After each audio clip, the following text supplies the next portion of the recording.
Alright. Hi, I'm Jake. Hi, I'm Lauren. And today we will be asking questions about your art sculpture. What inspired you to make this art sculpture? I'd say that it was the duality between the cultures of Africa and India and how they treat elephants, because in Africa they're constantly being poached, but in India it's more of a sacred animal and they're more celebrated.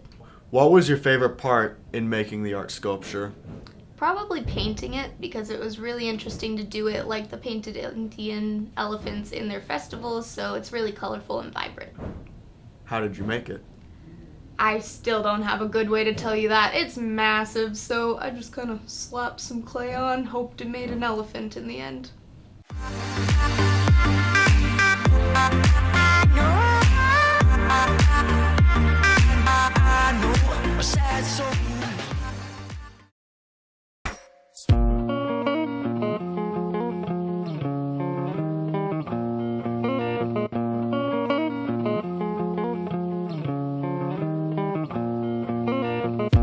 What made you want to start making longboards in the first place? Well, when we moved to Texas, we started seeing that people were really interested in the longboarding, and we sort of noticed a hole in the culture because everyone was really buying standardized boards and everyone was buying from the same company. And we saw I like to paint a lot, so we just sort of combined all of our skills into making these boards and yeah. How did you start selling your boards to people? Alright, well, our first kind of, phase of us selling boards was custom boards.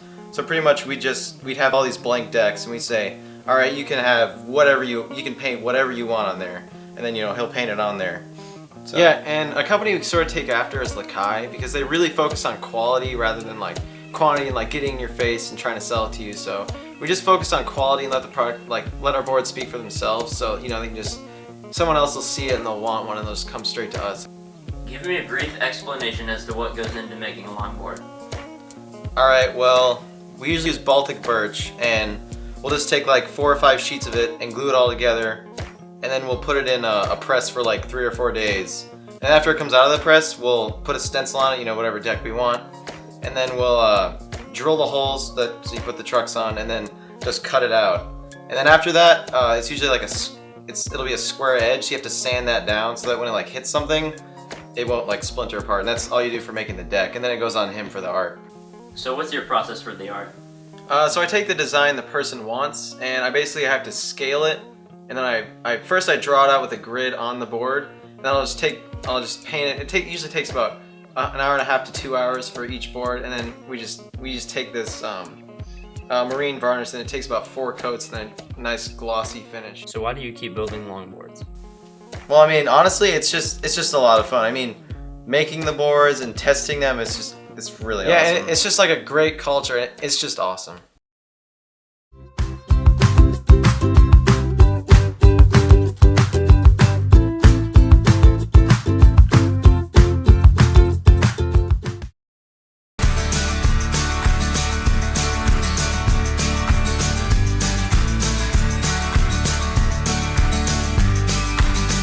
Today I'm here at the Humane Society of North Texas volunteering with these sweet animals. We have Max here with us. We're just going to go over a few procedures on how we can get everyone volunteering here.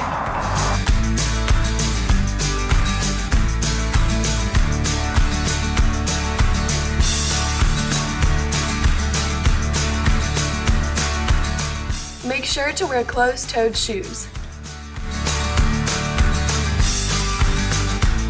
So one of the most important things here when volunteering is how to hold the leash. The correct way to hold the leash is to put your hand through it and then also grab on for more support. Always write the time the dog was last walked. Apply hand sanitizer between handling each dog.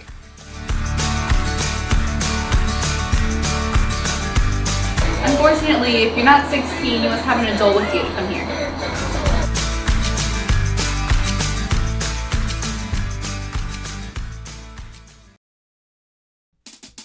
Thank you.